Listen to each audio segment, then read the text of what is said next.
Middle East here at the platform. To discuss that, we have in the studio Dina Girgis, who is a research fellow at the Washington Institute for Near East Policy. Thanks, Ms. Girgis, for joining us this morning. First and foremost, close to 500 people dead in Libya. I mean, to put it mildly, it's despicable, this kind of use of brutal force against unarmed protesters. Why do you think this difference in response from Mubarak to Gaddafi? Why do you think they reacted so differently? Well, first of all, thank you for having me. I think I'd like to start by pointing out actually the similarities in trajectories in terms of Tunisia, Egypt, and now Libya. I think what we're talking about in terms of difference is magnitude and also the extent of relationships with the international community, in particular the Western world and the United States. The security solution, what I'm calling the security solution, was a solution that was pursued by every single dictator, including Mubarak himself. Under Mubarak, an internal security force whose job it was to internally police the country outnumbered the entire Egyptian armed forces by at least 2 to 3 times. And this was the force that was unleashed against the protesters. And we saw a tremendous spilling of blood when that happened. But soon enough, it became evident that actually the protesters far outweighed the numbers of the security force. And also, very significantly, it became apparent that the Egyptian military, the armed forces who wield a great deal of influence in the country, were not on board in terms of this gratuitous kind of blood spilling. Also important to note is that Egypt has a very different relationship with the Western world than does Libya. There isn't this kind of media blackout.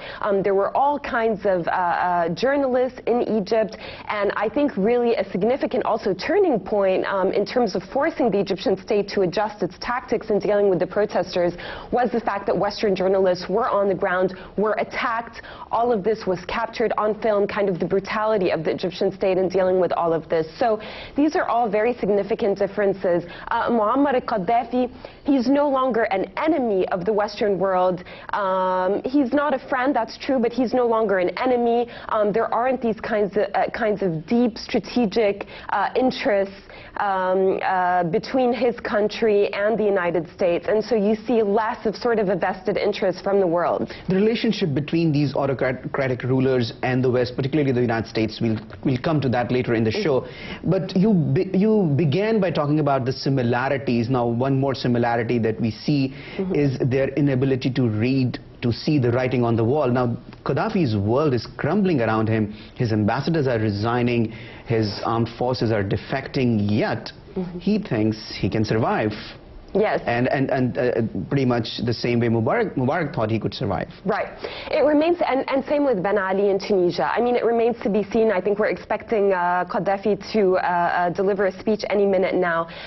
But yes, the extent of the deeply rooted denial is quite staggering. But when you consider sort of the historical context of all of this, these are rulers that have been in place for decades now, not a matter of years, and have really been propped up either through simple lack of interest on the part of the West, or through direct support, in the case of Egypt, by the West, in particular the United States. The Mubarak regime is one that enjoyed tremendous support, both financial and moral and diplomatic, from the United States for decades. So really, there comes this point where really their ego becomes merged with the entire state. They cannot see the writing on the wall. And I think what happens is that the message is delivered to the people 10 steps too late. Reform, the promise of reform might have worked within the first 2 days of these protests, but the fact that these rulers show up 10 days into these events. Too little, too late. Exactly. A day late and $1 short. Waqas, yeah, this is precisely what Ms. Girgis was talking about. I'm sure Mr. Mushahid Hussain Sayed would like to weigh in on that. And before you get your question in, Waqas, Mushahid Saab has been in a very unique position that I'm sure he has had an opportunity to meet some of those rulers or their representatives. Did you, Mushahid Saab, ever try to pick their brains on why in the 21st century they still choose to keep their people disenfranchised, not give them the kind of freedom and liberty that rest of the world, including Pakistan, enjoys at this point? That's a good question, and many of these leaders or rulers that we have met, and you're referring to them, they have been fascinating characters and very erratic characters as it is, because they are basically presiding over republican dynasties. So they have been in power for 40 years, 30 years, 20 years, and they are paving the way for either their sons or the other kith and kin to take over power. If you see the pattern, whether it's Egypt or whether it's Tunisia or Libya or Yemen, cumulatively put, I think you will have about 125 years of power vested in these 4 individuals. Yeah. And even in Egypt, you know, since the 52 revolution of Nasser, you had only 3 rulers. Right. Nasser, Sadat and Mubarak in the last 59 years. So I think there is a Catholic marriage with power, and they feel that there is no divorce because they had the support from the West, especially Washington, and then more importantly they felt they could suppress their people with impunity and there would be no resistance. So when the resistance has started now at the popular level, they are crumbling, and it starts with the state apparatus, with the military ditching their patrons, which has happened in Tunisia and Egypt. It's something very important that you point out here, Mr. MUSHAHID Hussain, Sayed, the support from the Western power, especially the United States, and many say that that is one of the reasons why these leaders have been in power for decades, as you just pointed out. So focusing now on what Dina also pointed out, that there's been somewhat a lack of interest shown in that situation, particularly when we speak of Libya. There's been lots of criticism. Is it, how do you look at the way the Western powers, particularly the US, is looking at or reacting to the situation in Libya? Many say that it is the lack of interest is because Libya is not a security threat to the US, and there are also no economic ties between the two countries. Well, I think she made a very important point, Professor Dina, that Libya is no longer an enemy. You remember in 1986, Reagan called him the mad dog of the Middle East. That was a very bombed Tripoli.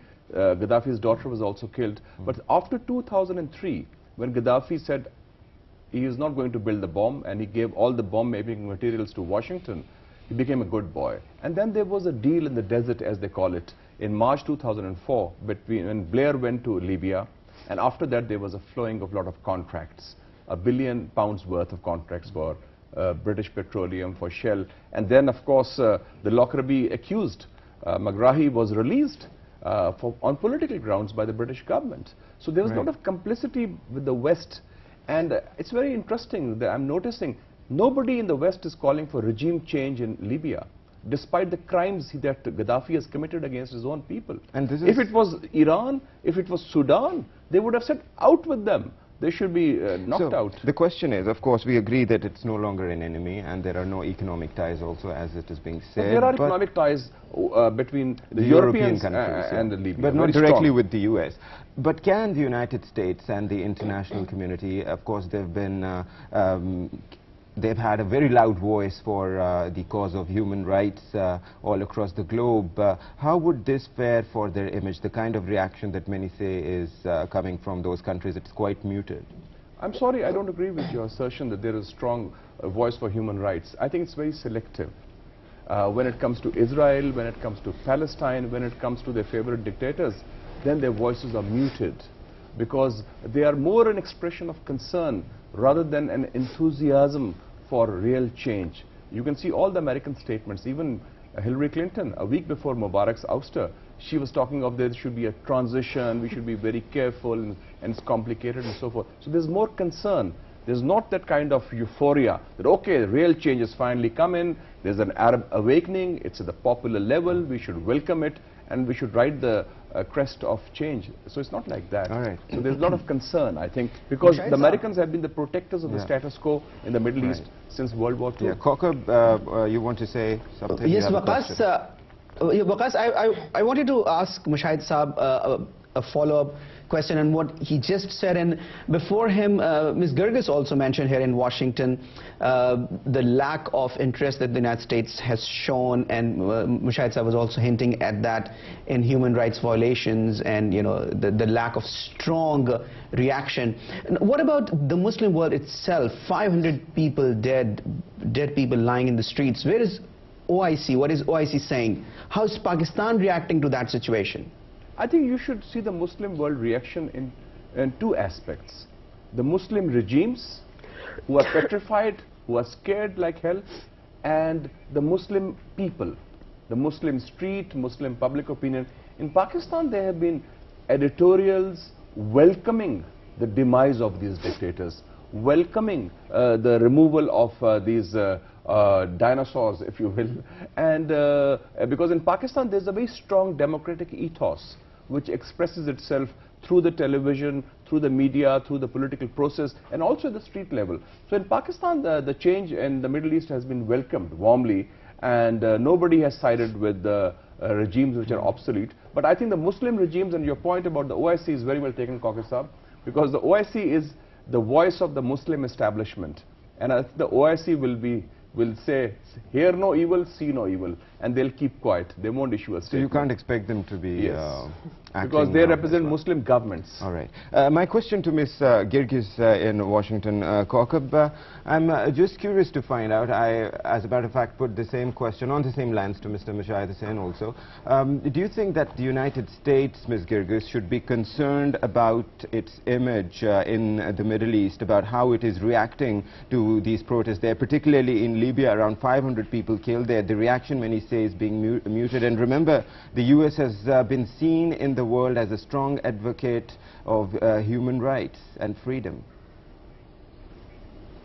Yes, I'm sorry, I missed the first part of the question. Did you say who should be concerned? I'm sorry? Should the United States be concerned about its image that's shaping up in the Middle East, about how it is reacting to the situation there? Yes.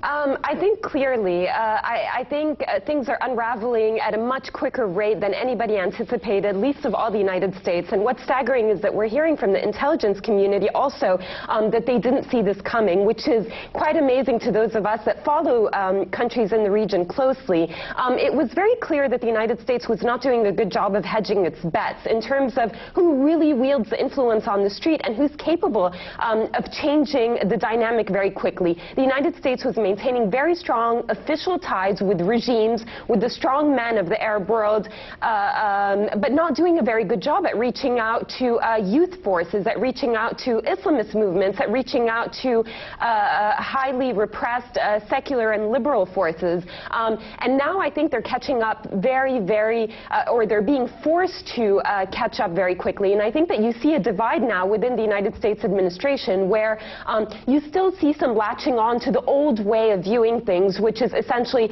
hold on to the strong man, maybe let's try to push some kinds of superficial reforms and hope that that helps and hope that that appeases the people, and other quarters that really say, look, the old stability model is done with. Now the internal dynamics of countries across the Middle East, and that includes their human rights. Right, I'm afraid much informs the foreign policy trajectories of these countries. So I think it depends also on what countries we're talking about. In the case of Libya, as we discussed, there aren't these deep-seated shared mutual interests that there are with a country like Egypt. Or in the case of Bahrain, there is a real fear on the part of the United States that any real democratic movement would give Iran a foothold in the Gulf, which is a very scary situation. So I think what you're going to see is the United States expressing rhetorically an interest for these universal human rights, which is essentially the right of people to peacefully express themselves, as you say that, and so on. Yeah, Ms. Girgis, so as you say that, and I just want to bring in the statement that the Israeli leader Shimon Peres has just recently made, and he said that the unrest and revolt in the Middle East is an opportunity for peace. Do you think it's about time that some strategic changes to the policy that the U.S. has in that region could be made, and see is it actually an opportunity for the U.S. there? I believe so. I think, again, this requires sort of changing the stability paradigm altogether to a more mid and long-term vision in terms of what could happen in the region. Our governments that clearly have the legitimacy and credibility in the eyes of their people, the governments that are in the best interest of the United States to deal with, and that will, in the mid and long term, best uphold U.S. strategic interests or are the continued support for strong men who are propped up but wield nearly no legitimacy from their people the way to go. I think that this decision will have to be made very quickly on the part of the United States, and I think that you're not going to see an easy answer. You're going to continue to see the status quo